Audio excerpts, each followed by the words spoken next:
Mandarina Narraciones.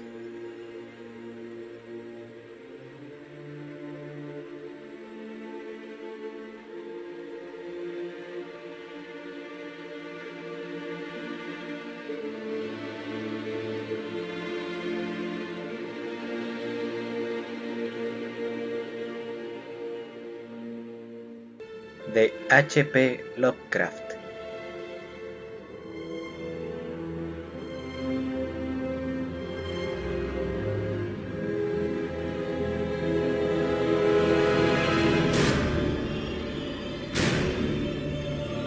En las montañas de la locura. La imaginación popular respondió activamente a nuestros boletines inalámbricos sobre la salida de Lake con rumbo noroeste, hacia regiones nunca aulladas por el pie del hombre ni penetradas por su imaginación, aunque nada dijimos de sus locas esperanzas de revolucionar toda la ciencia biológica y geológica.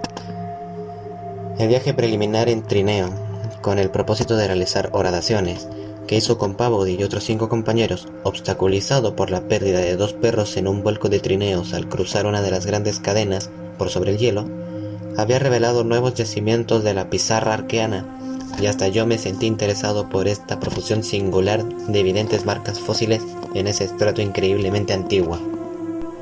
Estas marcas, no obstante, habían sido dejadas por formas de vida muy primitivas que no entrañaban ninguna gran paradoja, aparte de que cualquier forma de vida puede darse en un terreno rocoso tan claramente precámbrico como parecía ser este. De ahí que aún no comprendiera yo la ventaja de acceder a la demanda de Lake de hacer una pausa en nuestro programa tasado con la finalidad de ahorrar tiempo, puesto que una pausa requería los 4 aviones, muchos hombres y todo el equipo mecánico de la expedición. Pero no veté el plan, aunque decidí no acompañar al grupo al noroeste a pesar de la súplica de Peabody de que les prestara asesoramiento como geólogo. Durante su ausencia, yo me quedaría en la base con Peabody y 5 tripulantes y haríamos los planes definitivos para el traslado hacia la región oriental, preparándonos para el viaje. Uno de los aviones había comenzado a transportar grandes cantidades de gasolina desde la bahía de McMurdo, pero el traslado podía por el momento esperar. Conservé un trineo y 9 perros, pues no era prudente quedarnos un solo momento sin medios de transporte en un mundo totalmente vacío donde la muerte había llegado hacia millones de años. La subexpedición de Lake hacia lo desconocido, como todo el mundo recordará, envió sus propios mensajes por los aparatos de onda corta de los aviones, que eran recogidos simultáneamente por el aparato nuestro en la base sur y por el Arkham, en la bahía de McMurdo, desde donde eran retransmitidos al mundo exterior por ondas largas de hasta 50 metros. El grupo emprendió la marcha a las 4 de la madrugada el día 22 de enero, y el primer mensaje que recibimos fue captado 2 horas después, cuando Lake dijo que encendía y comenzaba a derretir hielo y a horadar en escala reducida en un punto situado a unas 300 millas de nosotros. 6 horas después, nos contaba muy excitado en un segundo mensaje la labor frenética de Castores. Había hundido y volado una capa poco profunda, descubriendo fragmentos de pizarra con varias marcas casi similares a las que había motivado nuestra perplejidad original. A las 3 horas, un breve boletín anunciaba que seguía en vuelo a despecho de una violenta galerna, y cuando yo envié un mensaje protestando contra nuevas aventuras, Lake replicó secamente que las nuevas nuestras halladas justificaban cualquier peligro. Comprendí que su excitación le llevaba a amotinarse, y que no podía hacer nada para impedir que comprometiera a este modo del éxito toda la expedición, pero era espantoso imaginar cómo se iba hundiendo cada vez más en aquella blanca y siniestra inmensidad de tempestades y misterios insondables que se extendían 1500 millas hacia las costas, a medias conocidas y a medias sospechadas, de Queen Mary y Knox. Hora y media después llegaba aquel mensaje aún más excitado desde el avión donde iba Lake, que provocó en mí sentimientos opuestos y me hizo desear estar en el grupo con él. 22.05. En vuelo, después de la tormenta de nieve, avistamos cadena de montañas más altas aún, posible nivel de Himalayas, teniendo en cuenta altura meseta, latitud probable 76 grados 15 minutos, longitud 113 grados 10 minutos este. Se extiende desde mi posición derecha a izquierda. Posible 2 conos humeantes. Todos los picos negros sin nieve. Galerna encima de ellos impide navegación. Peabody, los tripulantes y yo permanecimos junto al receptor sin respirar. El pensamiento de esta cordillera titánica a 700 millas de distancia inflamaba nuestros deseos de aventura. Nos hacía feliz que, si no nosotros, nuestra expedición lo hubiera descubierto. Hora media después, Lake llamó de nuevo. Avión de Moulton obligado a aterrizar sobre la meseta al pie de cordillera. Todos ilesos. Reparación posible. Transbordamos lo esencial a los otros 3 aparatos para regreso o nuevos movimientos, pero no más vuelos largos necesarios. Las montañas sobrepasan todo lo imaginable. Salgo de exploración en avión de Carroll sin carga. No podéis imaginar nada como esto. Picos más elevados exceden los 35.000 pies. Everest dejado atrás. Atwood calcula altura de Teodolito mientras Carroll y yo subimos. Probablemente errados sobre los conos, las formaciones parecen estratificadas. Posible pizarra precámbrica mezclada con otros estratos. Extraños efectos en horizonte. Fragmentos cúbicos rectangulares adheridos a picos superiores. Todo maravilloso en luz roja y oro del sol bajo. Como tierra de misterio de ensueño, o puerta en un mundo prohibido de nuevos prodigios. Ojalá estuvieras aquí para hacer estudios. Aunque por el reloj era hora de dormir, ninguno de los que escuchábamos pensó por un momento irse a la cama. Otro tanto debía suceder en la bahía de McMurdo, donde el almacén de suministros y el Arkham captaban a su vez los mensajes, pues el capitán Douglas llamó para felicitar a todo el mundo por el importante descubrimiento y Sherman, el encargado de los suministros, repitió sus expresiones. Lamentábamos, claro está, lo del avión averiado, pero esperábamos que podrían repararlo fácilmente. A las 23 horas, Lake volvió a llamar, con Carroll al pie de los montes más altos. No nos atrevemos a trepar a picos superiores, pero lo haremos más tarde. Terrible ascenso, marcha difícil a esta altura, pero vale la pena. Gran cordillera muy cerrada, imposible ver otro lado. Picos superiores a Himalayas, muy extraños. Cordillera parece pizarra precámbrica con claras señales de otros estratos cataclísmicos. Errado sobre vulcanismo. Cordillera se aleja en todas direcciones más allá de nuestra vista, libre de nieve por encima de los 21.000 pies. Extrañas formaciones en laderas de montañas más altas, grandes bloques cuadrados con lados perfectamente verticales, líneas rectangulares de baluartes verticales, bajos, como los castillos asiáticos aferrados a las montañas en los cuadros de Roerich, impresionantes desde lejos, algunos cercanos entre sí.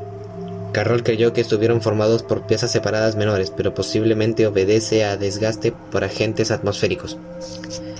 Aristas en su mayoría hundidas y redondeadas, como si hubieran estado expuestas a tormentas y cambios climáticos durante millones de años. Algunas partes, sobre todo las superiores, parece roca más clara que los estratos visibles en las propias laderas, por tanto de evidente origen cristalino. Volando cerca vimos bocas de cavernas, algunas de trazado insólitamente irregular, cuadradas o semicirculares. Debéis venir e investigar. Creo haber visto rampante exactamente sobre un pico. Alguna parece ser entre 30 y 35.000 pies. Estoy a 21.000 pies en frío endemoniado y corrosivo. Viento silba entre los pasos entrando y saliendo cavernas. Pero no hay peligro para volar hasta ahora. A partir de ese momento, durante media hora, Lake no cesó de transmitir comentarios y expresó su intención de trepar algunos de los picos. Le contesté que me reuniría con él tan pronto pudiera enviarme un avión y que Peabody y yo trazaríamos el plan más adecuado para el consumo de gasolina y sobre dónde y cómo encontrarla, en vista del nuevo giro que tomaba la expedición.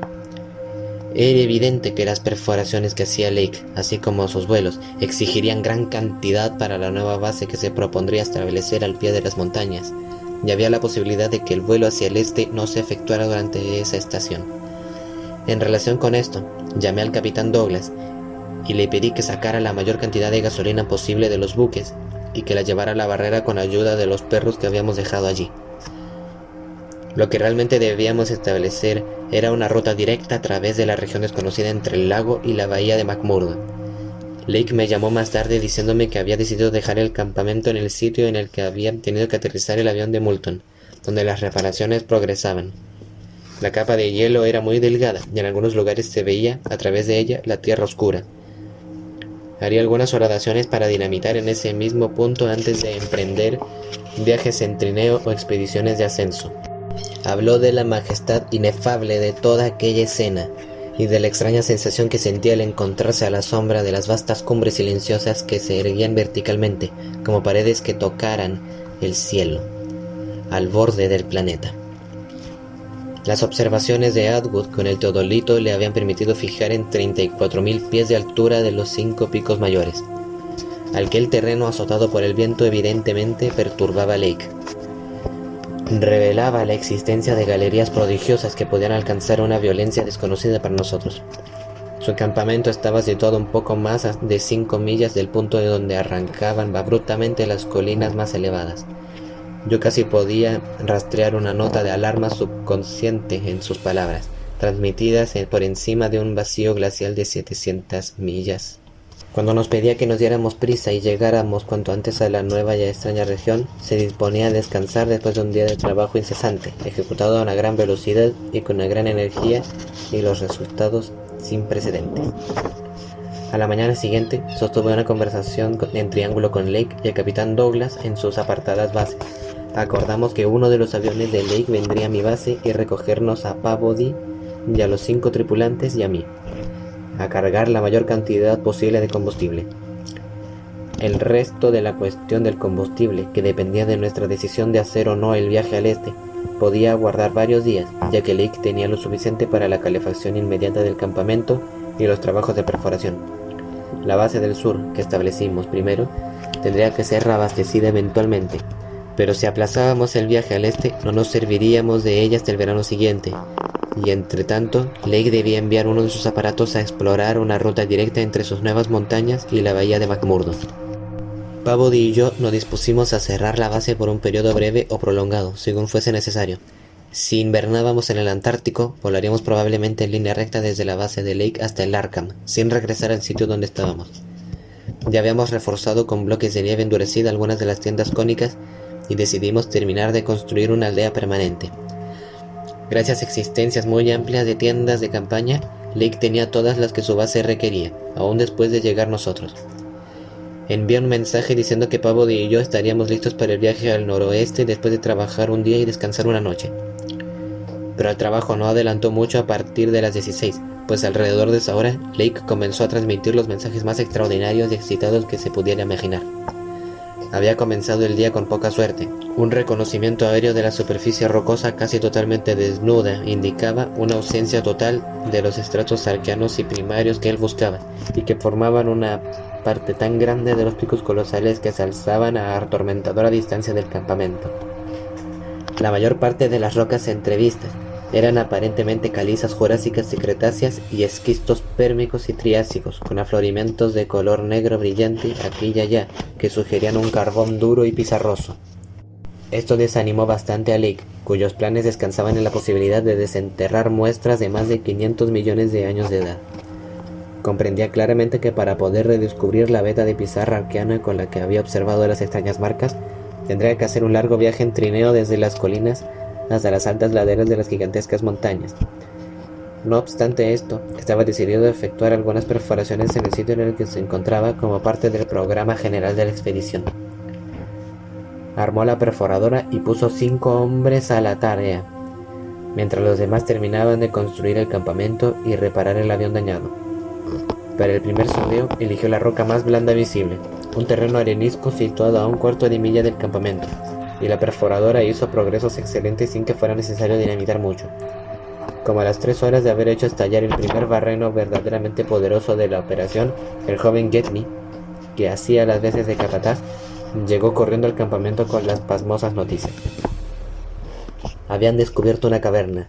Al comenzar a perforar, habían tropezado a continuación de la piedra arenisca una veta de piedra caliza cretácea, repleta de diminutos cefalópodos, corales, erizos y espiriféridos fósiles, con trazas aquí y allá de esponjas silíceas y huesos de vertebrados marinos.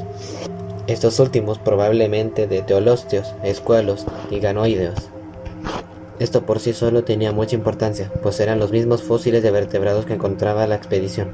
Pero cuando poco después el taladro atravesó el estrato y cayó en un aparente vacío, una nueva oleada de excitación doblemente intensa corrió entre los excavadores. La explosión de un barreno grande había revelado el secreto subterráneo y ante los ávidos exploradores se abría, a través de un agujero dentado de unos 5 pies de ancho por 3 de profundidad, un sector de la concavidad caliza y un poco profunda, horadada hacia más de 50 millones de años por las aguas que escurrían desde la superficie en un mundo tropical desaparecido. La capa hendida no tenía más de 7 u 8 pies de profundidad, pero se extendía indefinidamente en todas direcciones y contenía un aire fresco que se agitaba ligeramente y sugería la procedencia de un amplio sistema subterráneo.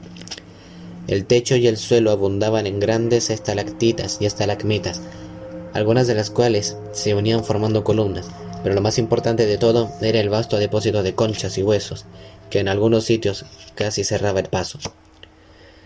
Desprendidos de desconocidas selvas de helechos gigantes y hongos mesozoicos y de bosques de cícadas y palmeras terciarias y de angiospermos, esta acumulación ósea contenía más muestras de especies animales del Cretáceo, el Eoceno y de otros periodos de las que el más eminente paleontólogo hubiera podido contar o clasificar en todo un año.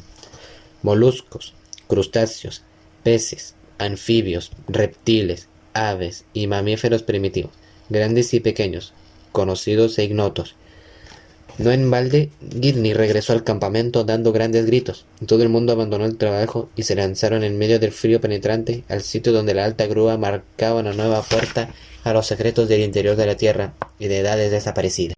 Cuando Lake hubo satisfecho su primera curiosidad, garrapateó un mensaje en su libreta e hizo que el joven Moulton regresara inmediatamente al campamento para despacharlo por radio. Esta fue la primera noticia que tuve del descubrimiento y nos decía haber identificado conchas primitivas, huesos de ganoideos y placodermos, restos de laberintodontes y tecodontes, fragmentos del cráneo de grandes mosasáuridos, vértebras y escamas de corazas de dinosaurios, dientes y huesos de las alas de pterodáctilos, restos de Archaeopteryx, dientes de escualos miocénicos, cráneos de pájaros primitivos y otros huesos de mamíferos arcaicos, como paleotéridos, sifodones, eohipi, oreodones y titanoféridos. No había restos de animales tan recientes como el mastodonte, el elefante o el camello, el ciervo, ni de animales bovinos, de lo que Lake coligió de los depósitos más recientes que databan de la era oligocénica, y del estrato abierto había permanecido seco, muerto, inaccesible por lo menos 30 millones de años. Por otra parte, la prevalencia de formas de vida muy primitivas era sumamente singular, aunque la presencia de fósiles incrustados típicos como ventriculites revelaba que la formación caliza era positiva e inequívocamente cretácea, y ni un segundo más antiguas los fragmentos libres dentro del espacio ahuecado que procedían, en proporción sorprendente, de organismos hasta ahora considerados como pertenecientes a periodos mucho más remotos. Incluso peces, moluscos y corales rudimentarios de periodos tan lejanos como el Silúrico o el Ordovícico. La conclusión inevitable era que en esta parte del mundo había habido un grado notable y único de continuidad entre la vida de hace más de 300 millones de años y la de solo 30 millones de años atrás. Toda la especulación sobre hasta qué punto esta continuidad se mantenía más allá era la oligocénica. Cuando la caverna se cerró, era desde luego imposible. En todo caso, el advenimiento del espantoso hielo en el Pleistoceno, unos 500.000 años antes, solo ayer, si se compara con la edad de la cavidad, debe haber puesto fin a cualquiera de las formas primitivas que habían logrado sobrevivir más allá de esos periodos normales. Lake no se contentó mucho con su primer mensaje y despachó otro boletín a través de la nieve hasta el campamento, antes de que Moulton tuviera tiempo para regresar. Después, Moulton se quedó junto al aparato de radio de uno de los aviones, transmitiéndome y transmitiendo al Arkham para que los enviara al mundo exterior las frecuentes postdatas que Lake le había enviado por una sucesión de mensajeros. Quienes hayan seguido la prensa recordarán la excitación que crearon entre los cientos de despachos de aquella tarde y despachos que dieron lugar. Después de todos estos años, a la organización de la misma expedición Starkweather-Moore, a la que trato ansiosamente de disuadir de mensajes que Lick me envió, en la forma en que McTeague, el operador de nuestra base, los transcribió en la versión taquigráfica. Fowler acaba de hacer un descubrimiento de la mayor importancia de los fragmentos de piedra arenisca y caliza desprendidos por las explosiones. Varias huellas estriadas claramente triangulares, como las que vimos en la pizarra arqueana, demuestran que su autor sobrevivió desde hace más de 600 millones de años hacia la era Cretácea, sufriendo solo moderados cambios morfológicos y disminución de su tamaño, pues las huellas del Cretáceo son aparentemente más primitivas o decadentes, si tal puede decirse, que las más antiguas. Destacada en la prensa la importancia de los descubrimientos. Significará para la biología lo que Einstein para las matemáticas y la física. Esto empalma con mis trabajos previos y amplias conclusiones. Parece indicar, como sospeché, que la Tierra ha presenciado un ciclo completo o ciclo de vida orgánica interior a la conocida, que comienza con las células arcozoicas, evolucionó y especializó hace no menos de 1000 millones de años, cuando el planeta era joven e inevitablemente hasta poco antes para cualquier forma de vida o estructura protoplásmica normal. ¿Cuándo, dónde y cómo ocurrió su desarrollo? Más tarde, examinando ciertos fragmentos de esqueletos de grandes saurios y mamíferos primitivos terrestres y acuáticos, hemos observado curiosos golpes o lesiones en la estructura ósea no atribuibles a animal de presa o carnívoro de ningún periodo. Son de dos clases: agujeros rectos y profundos e incisiones parecidas a tajos. En uno o dos casos hay huesos seccionados, escasas muestras dañadas. Envío al campamento por antorchas eléctricas. Ampliaré la zona de investigación subterránea cortando estalactitas. Más tarde aún, he hallado un fragmento peculiar de esteatita de unas 6000 pulgadas de ancho y 1,5 pulgadas de espesor, completamente distinto de cualquier otra formación visible. Verdoso, pero nada permite decir su época. Curiosamente liso y regular. Tiene forma de estrella de 5 puntas con los extremos cortados y señales de otras hendiduras en sus ángulos internos, y en el centro de una de las dos caras tiene una ligera depresión pulida en el centro de la cara lisa. Ha despertado gran curiosidad en cuanto a su origen y desgaste por agentes atmosféricos, posiblemente algún capricho de la acción del agua. Con la lupa, Carroll cree observar otras marcas de importancia geológica. Grupos de puntos pequeñísimos distribuidos irregularmente. Los perros se inquietan cada vez más. Parecen odiar la estatita. Debo comprobar si despide algún olor peculiar. Volveré a llamar cuando Mills regrese con las luces y comencemos a trabajar en la zona subterránea. 22.15. Importante descubrimiento. Trabajando bajo tierra.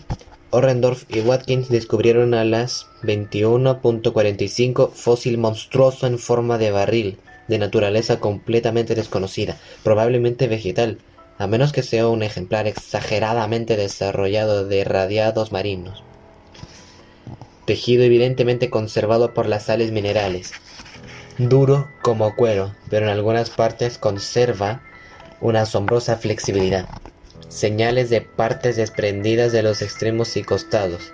Mide 6 pies de uno a otro extremo, 3 pies y 5 décimos en su diámetro central, y disminuye hasta 1 pie en cada extremo. Parece un barril con 5 camellones en lugar de duelas. Roturas laterales como de tubos delgados cortan los camellones por el medio.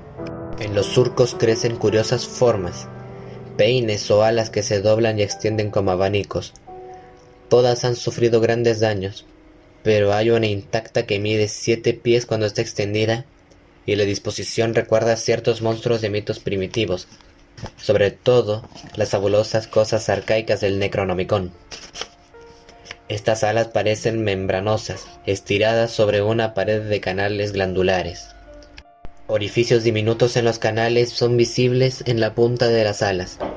Los extremos del cuerpo parecen fruncidos, sin que indiquen lo que hay ni lo que se ha desprendido. Tendremos que hacer disección cuando regresemos al campamento. Imposible saber si es vegetal o animal. Muchos rasgos son de un primitivismo casi increíble. He puesto a todos los hombres a cortar estalactitas y a buscar más ejemplares. Encontramos nuevos huesos con marcas, pero ahora no podemos examinarlos. Los perros nos dan que hacer. No pueden soportar la presencia del nuevo ejemplar y probablemente lo destrozarán si no lo mantuviéramos a distancia de ellos. 23.30. Atención Dyer, Peabody, Douglas. Asunto de la mayor, de la más trascendental importancia. El Arkham debe retransmitir esto enseguida a la estación principal de Kingsport. La extraña forma semejante a un barril es el objeto arcano que dejó las huellas en las piedras. Mills, Vaudreuil y Fowler descubrieron un grupo de otras 13 en un punto bajo tierra a 40 pies de la abertura.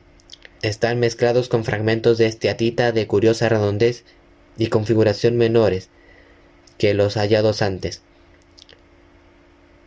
Estrellados, pero sin señales de rotura excepto en algunas de las puntas. De los ejemplares encontrados, 8 están en aparente buen estado, con todos sus accesorios. Los hemos subido a la superficie y alejado de los perros. No pueden soportar a la vista de estas cosas. Estudiad atentamente la descripción y repetidla para verificar exactitud. La prensa debe recibir los datos correctamente. Los objetos tienen una longitud de 8 pies. El torso en forma de barril de 5 camellones y 6 pies de longitud mide 3 pies 5 décimos en su diámetro central. Un pie de diámetro en los dos extremos, de color gris oscuro, flexible e infinitamente duro. Las alas membranosas de 7 pies de longitud y del mismo color están plegadas y salen de los surcos desde los camellones. La estructura de las alas, tubular o glandular, color gris claro, con orificios en el extremo de las alas. Las alas abiertas tienen un borde dentado. Alrededor del centro, en el ápice central de cada uno de los 5 camellones verticales semejantes a duelas, salen 5 sistemas de brazos o tentáculos color gris claro, plegados y muy junto al torso, pero capaces de estirarse más de 3 pies, semejante a los brazos del crinoideo primitivo. Tallos de 3 pulgadas de diámetro se subdividen al alcanzar las 6 pulgadas, en otros 5 tallos, cada uno de ellos los cuales nacen, a una distancia de 8 pulgadas, pequeños tentáculos o arcillos afilados, lo que hace que cada tallo surjan 25 tentáculos. En la parte superior del torso se ve un cuello romo y bulboso de color gris claro con formas que parecen branquias, que soporta lo que parece ser una cabeza de color amarillento, en forma de estrella de mar de 5 puntas, cubierta de pestañas ásperas de 3 pulgadas de largo y color prismáticos. La cabeza es gruesa y está entumecida, mide unos 2 pies de punta a punta y de cada una de estas salen 3 tubos amarillentos flexibles de 3 pulgadas de largo. En el centro exacto de la coronilla hay una hendidura, probablemente un orificio respiratorio. Al extremo de cada tubo hay una expansión esférica donde una membrana amarilla revela, al ser descorrida con la mano, un globo vidrioso e irisado. Sin duda, un ojo. 5 tubos rojizos, algo más largos, nacen en los ángulos interiores de la cabeza en forma de estrella marina y rematan entumescencias el mismo color que, al ser presionadas, se abren en orificios en forma de campana de 2 pulgadas de diámetro, a lo sumo bordeados de salientes dentados, bocas probablemente. Todos estos tubos, las pestañas y las puntas de la cabeza estrellada estaban plegados fuertemente hacia abajo, los tubos y puntas adheridos por el cuello bulboso y al torso. Su flexibilidad es sorprendente a pesar de ser durísimos. En la parte inferior del torso existe la contraparte torpe de lo que parece ser la cabeza, con funciones diferentes. Un falso cuello bulboso, sin apariencia de branquias, sostiene una forma estrellada y verdosa. Tiene brazos rudos, musculares, de 4 pies de longitud, cuyo diámetro disminuye desde 7 pulgadas en la base hasta 2,5 en el extremo. En cada punta termina en un triángulo verde membranoso que mide 8 pulgadas de largo y por 6 de ancho en un extremo. Este es el remo, aleta o pseudopié que ha hecho las marcas en las rocas, que tienen 1000 a 50 o 60.000 millones de años. Todavía no podemos clasificarlo con certeza en el reino animal o vegetal, pero parece inclinarse al animal. Probablemente representa una etapa de evolución increíblemente avanzada de los radiados sin pérdida de algunos rasgos primitivos. Las semejanzas con los equinodermos no dejan lugar a dudas, a pesar de las pruebas locales en contrario. La estructura en forma de alas nos intriga en vista del probable hábitat marino, pero puede haber sido usada en la navegación acuática. La simetría es curiosamente vegetal y sugiere la estructura esencial en el sentido vertical de los vegetales, más que en la horizontal de los animales. La fecha de evolución fabulosamente remota, anterior a la de los protosáuridos,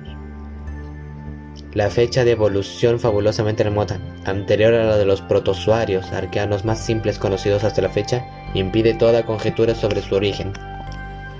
Los ejemplares enteros tienen un parecido aterrador con ciertas criaturas de los mitos primitivos, que hace inevitable la idea de una antigua vida fuera en el Antártico. Dyer y Peabody han leído el Necronomicon y conocen las pinturas de pesadilla de Clark Ashton Smith basadas en el texto, y entenderán cuando les hable de las cosas arcaicas que se supone crearon toda la vida terrestre por broma o por error. Los estudiosos siempre han creído que la idea procede de un concepto imaginario morboso de los radiados tropicales muy antiguos, parecidos también a los objetos de folclore prehistórico de los que ha hablado Billmark, los accesorios del culto de Cthulhu, etc. Se abre un vasto campo de estudio. Los depósitos son probablemente del Cretáceo inferior o del Eoceno superior, a juzgar por los ejemplares hallados. Se abre un vasto campo de estudio. Los depósitos son probablemente del Cretáceo inferior o del Eoceno superior, a juzgar por otros ejemplares hallados, depositados bajo enormes estalagmitas. Se hace muy difícil extraerlos, pero la resistencia del material evita dañarlos. El estado de conservación es milagroso, debido sin duda a la acción de la piedra caliza. No hemos hallado más ejemplares, pero reanudaremos la búsqueda más tarde. Ahora hay que descubrir 14 ejemplares inmensos hasta el campamento, sin ayuda de los perros, que ladran furiosamente y no deben acercárseles. Con 9 hombres, 3 deben vigilar los perros. Debemos arreglarnos bien con los 3 trineos, aunque hace mucho viento. Hay que establecer comunicación con la bahía de McMurdo y comenzar a embarcar los materiales, pero debo hacer la disección de una de estas cosas antes de que podamos descansar. Ojalá tuviera un laboratorio de veras aquí. Dyer debe de sentirse avergonzado por haber querido impedir mi viaje al oeste. Primero las montañas más inmensas del mundo y ahora esto. Si esto no es el momento cumbre de la expedición, ¿cuál otro puede ser? Científicamente, hemos triunfado. Felicito a Peabody por la perforadora que nos condujo a la caverna. Por favor, Arkham, repetid la descripción. Las sensaciones que Peabody y yo experimentamos al recibir este informe resisten toda descripción. El entusiasmo de nuestros compañeros no se quedaba atrás. McTeague, que había traducido los puntos más importantes mientras salían del receptor zumbante, transcribió todo el mensaje de su versión taquigráfica en cuanto el operador de Lake dio la señal de retirarse. Todos reconocían la importancia trascendental del descubrimiento, y felicité a Lake en cuanto el operador de Arkham hubo repetido las partes descriptivas solicitadas. Mi ejemplo fue imitado por Sherman desde su estación en el almacén de la bahía de McMurdo y por el capitán Douglas del Arkham. Más tarde, como jefe de la expedición, añadí algunas observaciones que debían ser retransmitidas al mundo exterior a través del Arkham. Como es natural, era absurdo pensar en descansar con todo esto, y lo único que quería yo era llegar cuanto antes al campamento de Lake. Me contrarió saber el por qué una galerna en las montañas hace imposible viajar por aire. Pero a la hora y media el interés volvió a despertarse, en contra de toda decepción. En nuevos mensajes, Lake dijo que habían logrado transportar con todo éxito 14 grandes ejemplares al campamento. Habían tenido que trabajar mucho porque las cosas pesaban enormemente, pero con 9 hombres había podido lograrse. Algunos de los hombres estaban haciendo ahora un corral con nieve a una distancia prudente del campamento donde poder encerrar a los perros para alimentarlos con más facilidad. Los ejemplares fueron colocados con excepción de uno en el que Lake hizo primitivos ensayos de disección. La disección para hacer una labor más dura de lo que se esperaba, pues a despecho del calor que daba una estufa de gasolina dentro de una tienda de laboratorio que acababa de levantarse, los tejidos engañosamente flexibles del ejemplar elegido, uno enorme intacto, no perdía nada de su consistencia, más dura que el cuero. Lake no sabía cómo hacer las incisiones necesarias para destruir todos los detalles de la estructura que buscaba. Es verdad que tenía otros 7 ejemplares más perfectos, pero estos eran muy pocos por utilizárseles sin cuidado a menos que la caverna revelara más tarde un número ilimitado de ejemplares. Por consiguiente, hizo retirar el ejemplar y traer uno que, aunque conservaba las estructuras estrelladas en los dos extremos, estaba muy aplastado y tenía una rotura parcial en uno de los grandes surcos del torso. Los resultados, de los que informó enseguida por radio, dejaban perplejo a cualquiera y daban que pensar. Era imposible llegar a un grado de delicadeza o exactitud con instrumentos que apenas podrían cortar los anómalos tejidos. Pero lo poco que se pudo lograr nos sumió en el asombro y la incertidumbre. Había que revisar toda la biología, pues la cosa no era un producto de ningún crecimiento celular conocido por la ciencia. Apenas había ocurrido sustitución de minerales, y a pesar de una edad que quizá 40 millones de años, los órganos internos estaban intactos. El ser semejante al cuero e indeteriorable, casi indestructible, era un atributo inherente a la forma de organización de la cosa, y pertenecía a algún ciclo paleógeno de evolución de los invertebrados que estaba completamente fuera de nuestra capacidad de especulación. En primer momento, todo lo que Lake halló estaba seco, pero a medida que la tienda caldeaba comenzó a descongelarlo, y se observó una humedad orgánica de olor punzante y ofensivo en el costado no dañado de la cosa. No era sangre, sino un fluido espeso, color verde oscuro que aparentemente tenía la misma finalidad. Cuando Lake llegó a esa, los 37 perros habían sido encerrados en el corral no terminado cerca del campamento, y aún a esa distancia ladraban salvajemente, inquietados por el olor acre que lo penetraba todo. Lejos de contribuir a ubicar el extraño ente, esta disección provisional acentuó el misterio. Todas las suposiciones sobre sus miembros exteriores habían sido acertadas, y ante esto, era imposible no decir que se trataba de un animal, pero el examen interior arrojó tantas pruebas de que pertenecía al reino vegetal que Lake ya no supo qué pensar.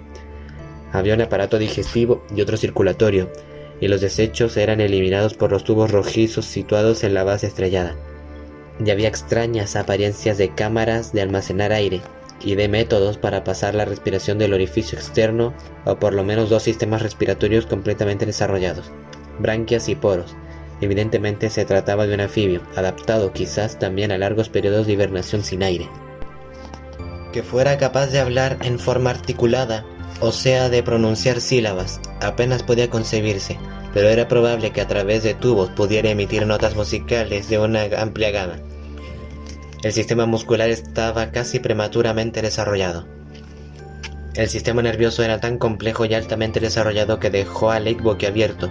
Aunque sumamente primitivo y arcaico en algunos aspectos, la cosa tenía una serie de centros ganglionales y conexiones que indicaban el punto extremo del desarrollo especializado. El cerebro, de 5 lóbulos, sorprendía por su avanzado desarrollo y había señales de la existencia de un equipo sensorial que en parte se servía de las pestañas alambradas de la cabeza y que entrañaba factores ajenos a cualquier otro organismo terrestre. Probablemente tenía más de 5 sentidos, lo que hacía imposible predecir sus hábitos mediante cualquier otra analogía existente. Lake pensó que debía haber sido una criatura de gran sensibilidad y funciones delicadamente diferenciadas en su mundo primario, como son hoy en día las hormigas y las abejas.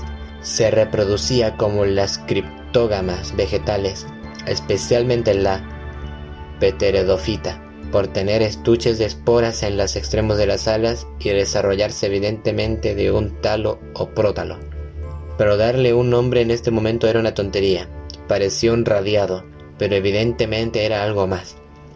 Era en parte vegetal, pero reunía las 3/4 partes de las características de la estructura animal.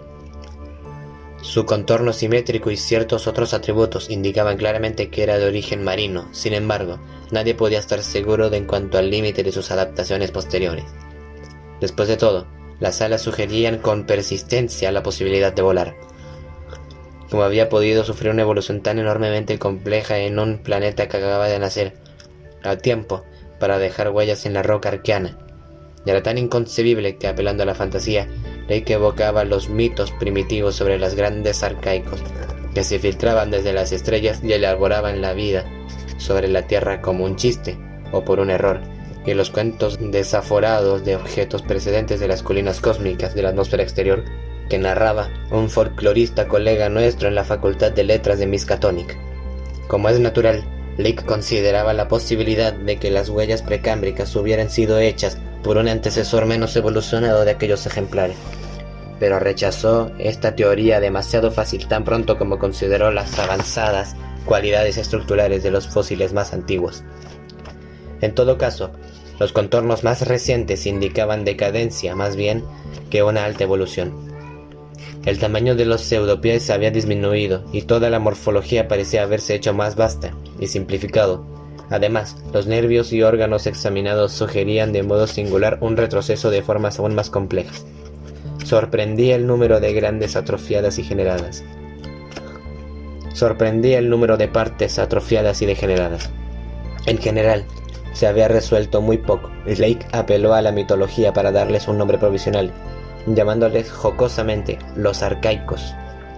Alrededor de las 2:30, habiendo decidido aplazar la labor y descansar un poco, cubrió el organismo cortado en pedazos con una lona. Abandonó la tienda al laboratorio y estudió con renovado interés los ejemplares intactos. El incesante sol del Antártico había comenzado a ablandar sus tejidos. De modo que las puntas y tubos de la cabeza daban señales de estar estirándose. Pero Lake no creía que hubiera peligro de descomposición a la temperatura de casi bajo cero. No obstante, agrupó todos los ejemplares aún enteros y les echó una tienda sobrante por encima para que los rayos solares no les dieran directamente.